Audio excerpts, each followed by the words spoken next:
sur l'incroyable organisation parallèle qui m'a confronté en France durant des décennies.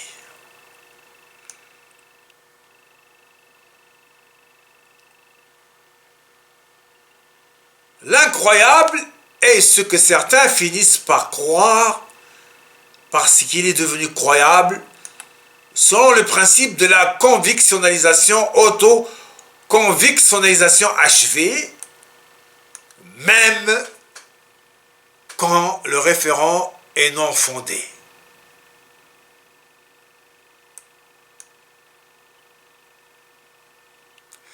Il est en outre ce que d'autres ne croient que parce qu'il est resté incroyable et que d'autres ne croient jamais même s'il est plus que croyable.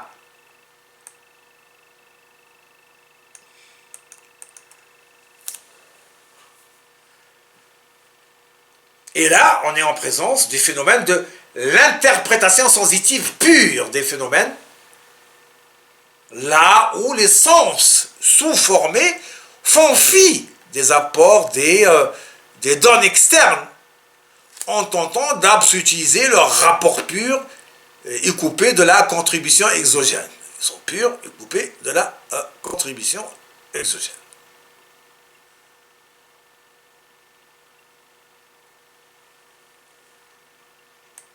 D'ailleurs, le plus que croyable ne répond qu'à une estimation sentimentaliste marquée par l'euphorie comme mode d'auto-abrutissement déconscientisant, mais payant dans l'immédiat.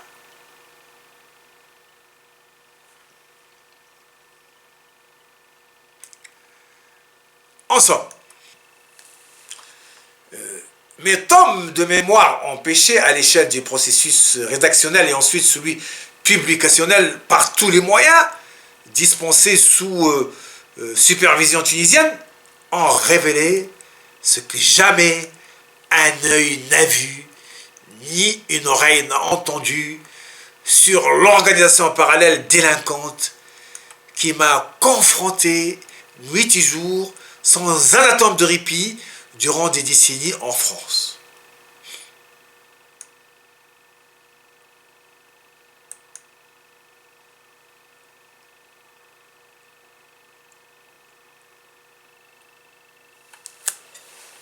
En tout cas, eu égard au diktat technique du moi vis-à-vis de la moïté en posture de défection anti-moi,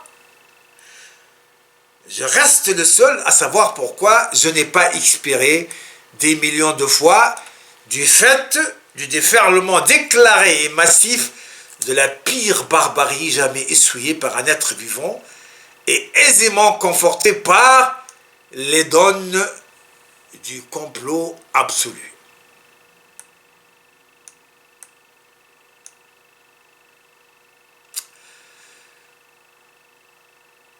J'enregistre un complot qui s'est articulé autour du principe dual de la désambiancisation, inconfortisation négative absolue de ma présence à ma présence et au monde, de ma présence à ma présence et au monde, comme avant tout monde de lui-même, et que je tente désespérément de le faire mien.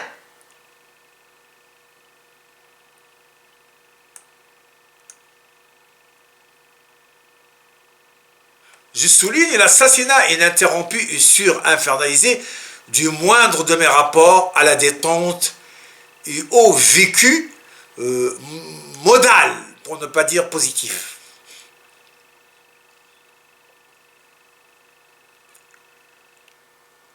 Sachant qu'il existe plusieurs degrés de vécu, de soi au monde, du monde à soi et du soi à soi, forcément avec le monde.